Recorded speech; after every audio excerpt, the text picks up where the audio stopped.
예수님의 십자가 위에서 하신 7가지 말씀은 우리는 가상칠언이라 이야기를 합니다. 이 가상칠언은 사복음 중에서도 어디에서든지 함께 기록된 곳은 하나도 없습니다.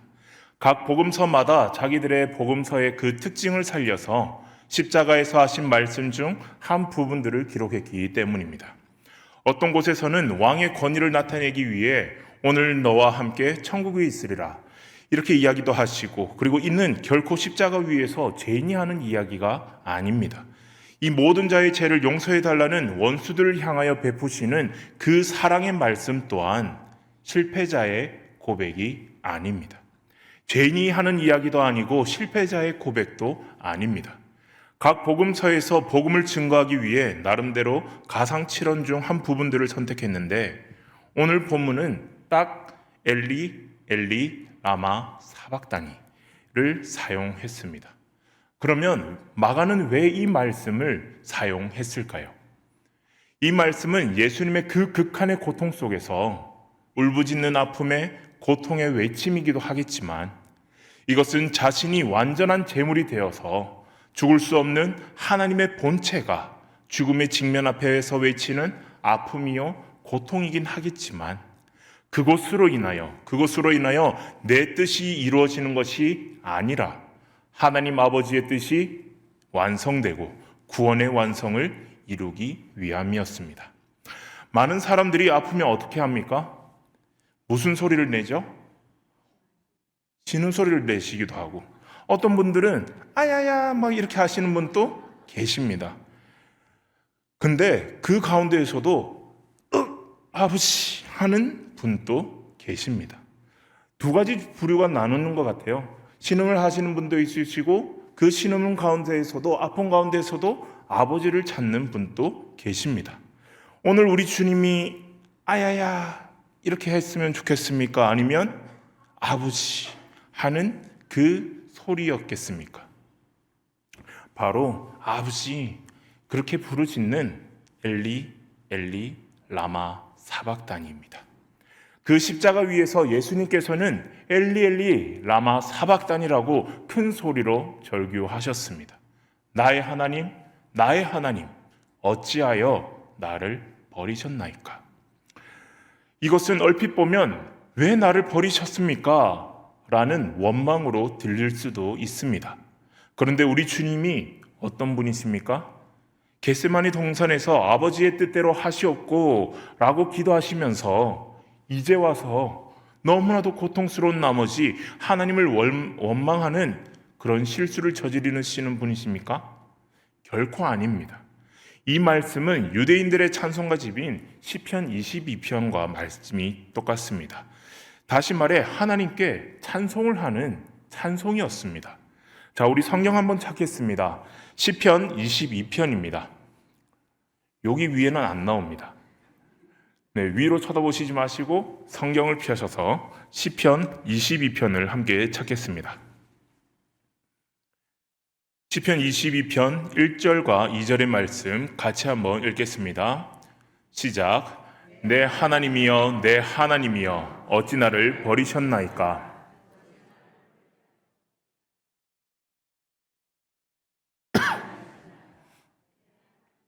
내가 낮에도 부르짖고 밤에도 잠잠하지 아니하오나 응답하지 아니하시나이다. 여기까지는 원망의 노래 같습니다.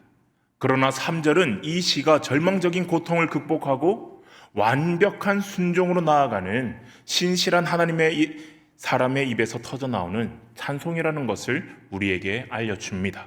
3절도 같이 한번 읽겠습니다. 3절입니다. 시작. 이스라엘의 찬송 중에 계시는 주여 주는 거룩하시니이다. 아멘. 비록 나는 죽을 것 같은 고통 중에 있다 할지라도 주님은 선하시며 주님이 하시는 일은 언제나 옳으시며 주님은 구별되신 분, 즉 거룩하신 분이십니다.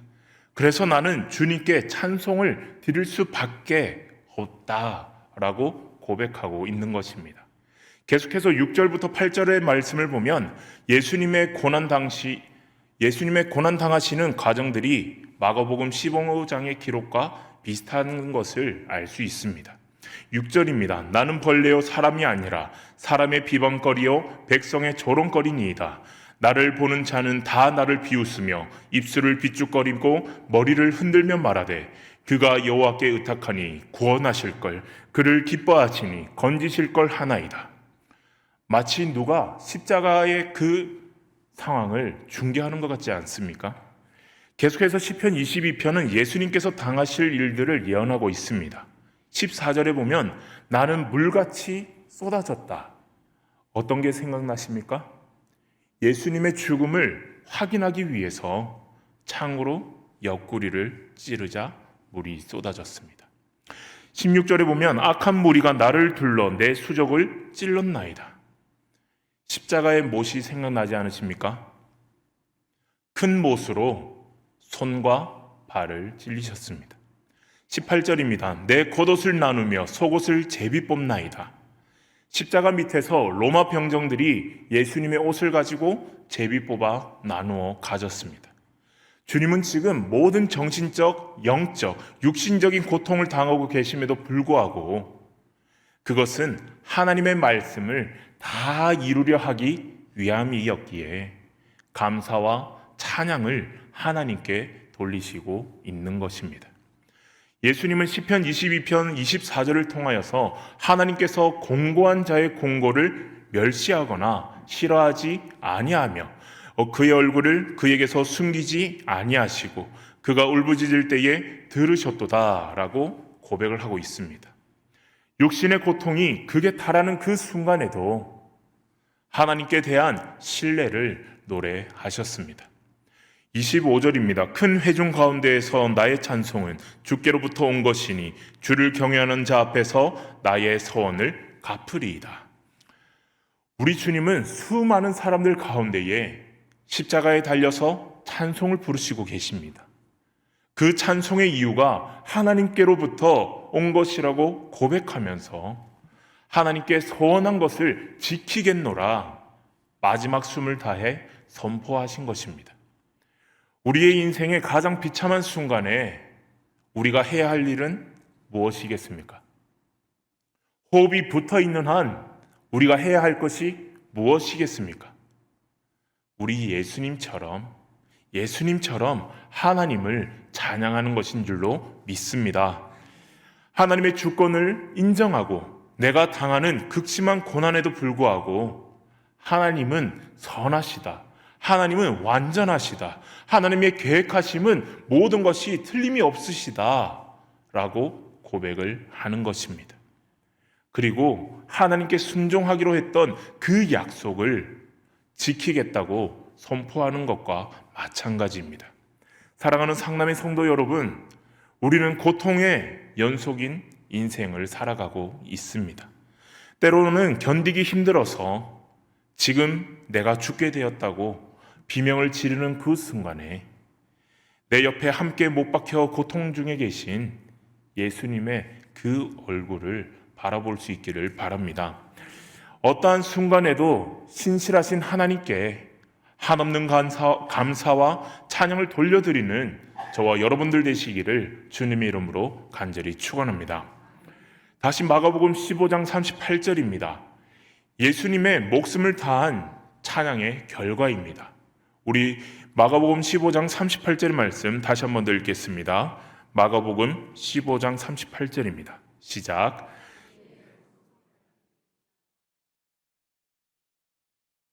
아멘. 예수께서 큰 소리를 지르시고 숨을 다하시니 어떻게 되었습니까? 이에 성소 휘장이 위로부터 아래까지 찢어져 둘이 되니라. 성소 휘장을 이해하려면 먼저 성막에 대한 구조를 살펴보아야 합니다. 성막의 구조는 뜰과 성소와 지성소로 구분이 됩니다. 성소 휘장이란 성소에서 지성소로 들어가는 출입문이라고 보시면 됩니다. 성막에는 3개의 출입문이 있습니다. 첫째는 뜰에 들어가는 문입니다. 바깥뜰을 이방인의 뜰이라고도 표현을 하는데요. 누구나 들어갈 수 있는 장소입니다. 그러므로 이방인의 뜰이라고 하는 바깥뜰에서는 온갖 범죄가 일어날 수 있는 장소라고도 할 수 있겠으며 이곳에서는 사제의 은총을 경험할 수 없는 그러한 장소입니다. 둘째는 성소에 들어가는 문입니다. 성소에 제사장이 들어갈 수 있는 장소입니다. 그리고 셋째로 지성소에 들어가는 문입니다. 지성소에는 대속제일에 대제사장만이 1년에 딱 한 번만 들어갈 수 있는 곳이었습니다. 휘장은 예수 그리스도의 몸을 상징합니다. 휘장을 만든 재료로 사용된 4가지 색깔은 우리 주님의 성품을 또한 상징하고 있습니다. 가늘게 꼰 배실, 이것은 흰색입니다. 흰색은 주님의 성결, 곧 거룩과 의와 영광을 뜻하고요. 청색은 하늘의 색으로서 주님의 나라, 주님의 신성을 이야기합니다. 자주색은 주님의 위엄을 이야기하고요. 홍색은 피의 색으로서 주님의 능력을 이야기하고 있습니다.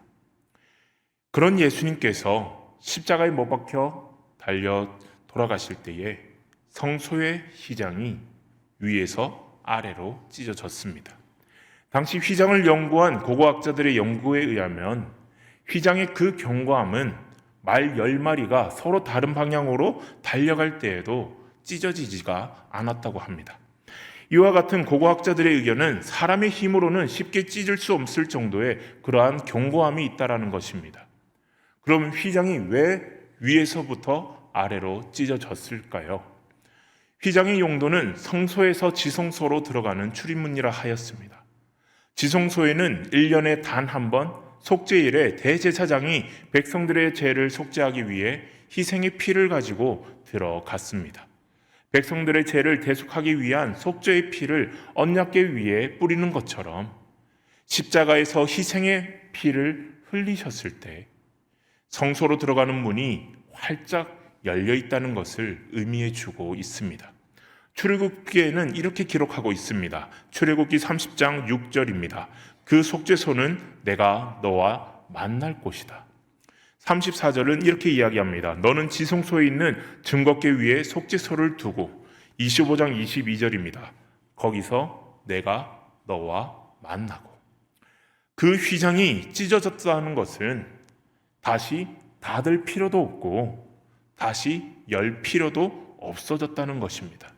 주님의 완벽한 구속하심을 우리에게 보여주는 것입니다. 성소에는 제사장들이 매일 들어가서 촛대에 불을 밝히고 하나님께 분향을 했으나 휘장의 그 저편의 지성소에는 햇빛이나 인공의 빛이 없고 오직 하나님의 영광의 빛만 머물고 있었습니다. 또한 언약궤와 그 궤 위에 속죄소가 있을 뿐이었습니다. 1년에 단 한 차례 제사장이 들어가서 제물의 피를 그릇에 담아 언약궤 위에 속죄소에서 온 백성의 죄를 속죄하는 제사를 드렸을 뿐이었습니다. 지성소는 하나님의 영광이 임하는 지극히 거룩한 곳이었습니다. 지성소에 들어가는 것은 곧 하나님의 보좌로 나아간다는 의미였습니다. 따라서 성소와 지성소 사이의 휘장은 인간들에게 하나님께 나아갈 길이 막혔었다는 것을 의미합니다. 그런데 구약시대에는 대제사장이 1년에 한 번 지성소에 들어가서 제물의 피로서 속죄제사를 드렸지만 짐승의 피로 드린 속죄제사의 효력은 제한적이었습니다. 그 이유는 짐승의 피가 사람의 죄를 없애지 못했기 때문입니다. 다시 말하면 짐승의 생명과 사람의 생명은 가치면에 있어서 동등할 수가 없다라는 것입니다. 짐승의 피로 하지 않고 자신의 피로써 단번에 우리를 위한 영원한 속죄 제사를 드려주신 예수님이십니다. 그리하여 예수 그리스도 안에서 우리는 하나님과의 불화를 모든 것을 청산하고 화해를 이루게 되어진 것입니다. 예수를 믿는 우리에게 하나님께서는 더 이상 무서운 심판자가 아니시고 자비하시고 사랑이 넘치시는 아버지 하나님이십니다. 바로 이것이 예수님께서 다 이루었다 하시고 운명하실 때에 성전 휘장이 위에서부터 아래까지 갈라져 둘이 된 것을 의미하는 바입니다. 이 사건을 히브리서 10장에서는 이렇게 말하고 있습니다. 그러므로 형제들아 우리가 예수의 피를 힘입어 성소에 들어갈 담력을 얻었나니 그 길은 우리를 위하여 휘장 가운데로 열어놓으신 새로운 살 길이요 휘장은 곧 그의 육체니라. 아멘. 물론 이것은 영적 진리를 설명하는 비유입니다. 히브리서 저자는 말하기를 성전 휘장은 예수님의 육체라 이야기를 합니다. 그는 휘장이 찢어진 것과 예수 그리스도의 그 육체가 못 박히시고 창에 찔려 찢어진 것을 동일시하고 있습니다. 물론 이것은 비유적인 표현입니다. 그리고 성서 휘장이 위에서 아래로 찢어져 두 조각이 된 것은 사람들이 찢은 것이 아니라 하나님께서 친히 그 휘장을 찢었음을 이야기를 합니다. 예수님께서 십자가에 달려 인류의 죄를 청산하셨으므로 하나님께서 친히 하나님과 인간들 사이에 가로막혔던 그 불화의 장막을 허물어 주셨습니다. 그리하여 이제는 누구든지 예수 그리스도의 이름을 힘입어서 하나님의 지성소 안으로 들어갈 수 있게 되었습니다. 예수님께서 생명을 희생하셨기에 그를 믿는 우리가 제사함을 얻었습니다. 하나님의 자녀가 되었습니다. 이제 성도들은 하나님 앞에서 죄인이 아닙니다. 의인으로 인정을 받은 것입니다. 하나님의 자녀라고 인정을 받은 것입니다.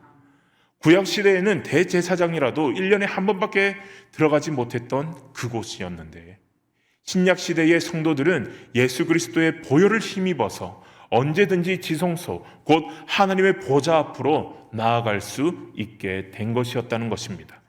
히브리서 4장 14절부터 16절의 말씀입니다.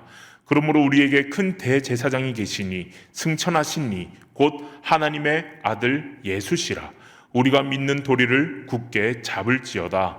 우리에게 있는 대제사장은 우리의 연약함을 동정하지 못하실 이가 아니요 모든 일에 우리와 똑같이 시험을 받으신 이로되 죄는 없으시니라. 그러므로 우리는 긍휼하심을 받고 때를 따라 돕는 은혜를 얻기 위하여 은혜의 보좌 앞에 담대히 나아갈 것이니라. 아멘. 죄악에 붙잡혀 있던 우리 자아가 완전히 깨지고 예수 그리스도의 보혈을 의지하여 지성소로 나아갈 때에 비로소 영적 생활이 시작되는 것입니다. 영적인 삶의 시작은 돌같이 굳어져 버린 내 마음속에 있는 그러한 바위를 쪼개는 것에서부터 시작됩니다. 휘장은 대제사장이 1년에 한 번 지성소로 들어갈 수 있는 유일한 통로였던 것처럼 나 같은 죄인이 거룩한 하나님을 만날 수 있는 유일한 통로가 예수 그리스도이심을 깨닫는 이 시간 되시기를 주님의 이름으로 축원합니다. 사람은 영과 혼과 육으로 구성된 하나님께서 만드신 피조물입니다. 육체와 혼과 영은 양식이 필요합니다. 육체를 위해서는 양식이 필요하고요. 육체를 위한 양식은 음식입니다. 혼을 위한 양식은 지혜이고요. 영을 위한 양식은 하나님의 말씀입니다. 예수님이 육체가 찢김으로써 지성소를 구분하고 그 휘장이 열리게 되었습니다. 예수님을 통해서 우리는 하나님께로 나아갈 수 있게 되었습니다. 십자가에서 예수님은 메시아의 사명을 온전하게 완수하심으로 성전 기능이 예수님을 통해서 성취되었음을 우리에게 친히 보여주신 것입니다. 이제 옛 성전은 그 기능을 다했습니다. 이제 그곳에 제3의 능력이 남아있지 않습니다. 예수님에 의한 새로운 시대는 성전 대신 예수님을 믿는 믿음 안에서 우리 안에서 실현될 줄로 믿습니다. 예수님의 죽음에 대한 성전에 미치는 영향을 설명한 그 마가는 뒤이어서 예수님의 죽음이 한 인간에게 어떤 영향을 미쳤는지를 우리에게 소개해주고 있습니다. 예수님의 처형을 집행하던 로마 군인들의 그 책임자였던 백부장은 예수님께서 숨을 거두시는 그 모습을 보고서 다음과 같이 고백을 했습니다. 어떻게 이야기를 했죠? 그는 진실로 하나님의 아들이셨다. 마가복음에서 예수님이 하나님의 아들이라는 것은 1장 1절부터 선포했습니다. 1장 서론은 하나님의 아들이신 예수님에 대해서 보여줍니다. 그 예수님의 신분을 서서히 알아가는 구도였습니다. 그리고 빌라도의 신문에서는 예수님 스스로 자신의 신분을 말씀하시기도 했습니다. 이제 복음서의 마지막 마무리 단계인 이방인 백부장을 통해서 이 진리가 고백되어지고 있는 것입니다. 십자가에서 죽어가는 예수님을 보면서 이스라엘 지도자들과 구경꾼들은 그분을 조롱했습니다. 이방인 백부장이 그 상황 가운데에서 하나님의 아들 예수 그리스도시다 라고 인정하며 고백한 것은 매우 역설적입니다. 제자들은 예수님의 영광스러운 왕권을 기대했다가 그분께서 힘없이 잡혀가시자 그분을 버리고 도망가 버린 것을 기억해 볼 때 이 또한 매우 대조적입니다. 예수님께서 죽는 순간 가장 가까웠던 제자들은 곁에 없었습니다. 예수님의 죽음은 절망적이거나 외롭지만은 않았습니다. 비록 제자들은 실패했지만 예수님의 옆에는 믿음의 사람들이 늘 존재했기 때문입니다. 12명의 제자 안에는 포함되지 않았지만 예수님을 따르는 더 큰 제자 그룹 안에는 여인들도 포함되어 있었습니다. 그들이 예수님의 곁을 끝까지 지켰습니다. 예수님의 최측근인 12제자. 남자들은 배반하거나 부인하고 도망쳐 버렸지만 여성 제자들은 예수님께서 마지막 죽으시는 그 자리까지 함께 했습니다. 이런 것을 보면 남자들이 강하다, 의리 있다고 말은 하지만 사실 여인들의 그 믿음이 기독교 역사에서 교회 현장에서 빛나는 경우가 참 많습니다. 이 여인들을 통해서 예수님의 그 죽음과 장례 그리고 빈 무덤에 대한 증언들이 제공되었습니다. 사실 당시 사회에서는 여인들은 증인으로서의 아무런 법적 권한도 없는 신분이었습니다. 그러나 주님이 추구하는 나라의 가치가 이 세상과는 달랐던 것처럼 하나님의 아들 예수께서 십자가에서 승리하신 이 일의 증인은 세상에서 아무런 증인의 역할을 할 수 없었던 여인들을 통해서 증거됩니다. 이 또한 얼마나 멋진 일입니까? 어쩌면 마가복음은 우리에게 이렇게 묻고 있는 것 같습니다. 너 생각에는 누가 예수님의 진정한 제자인가? 옆에 분에게 물어보시겠습니까? 누가 진정한 제자일까요? 나라고 고백할 수 있습니까? 왜 아멘이 없으시죠?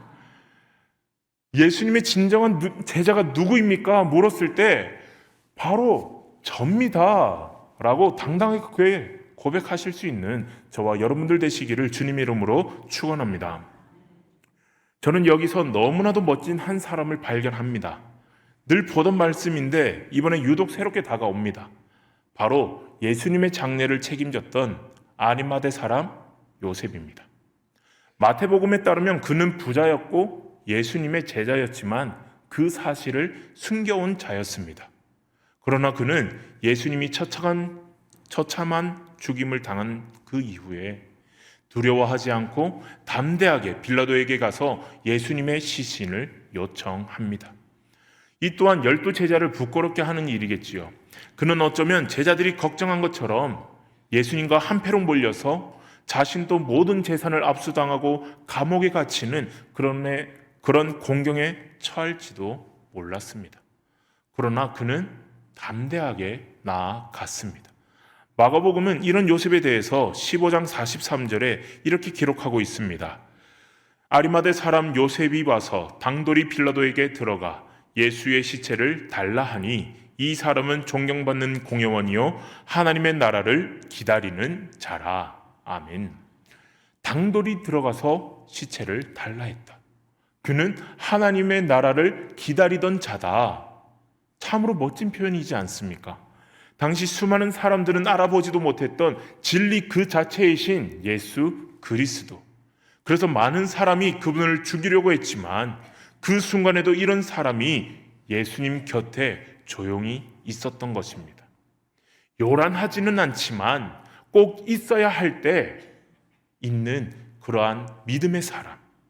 저는 마가복음의 절정에 나타난 예수님의 십자가 죽음과 그 장례를 보면서 우리가 어떤 사람이 될 것인가를 고민해 보도록 하고 있다고 느껴집니다. 우리는 주연이고 싶은 경우가 많습니다. 주목받고 싶고 중심에 서고 싶은 경우가 너무나도 많습니다. 그래서 어디서든지 나를 알아주지 않으면 바로 서운해버리고 맙니다. 교회도 마찬가지입니다.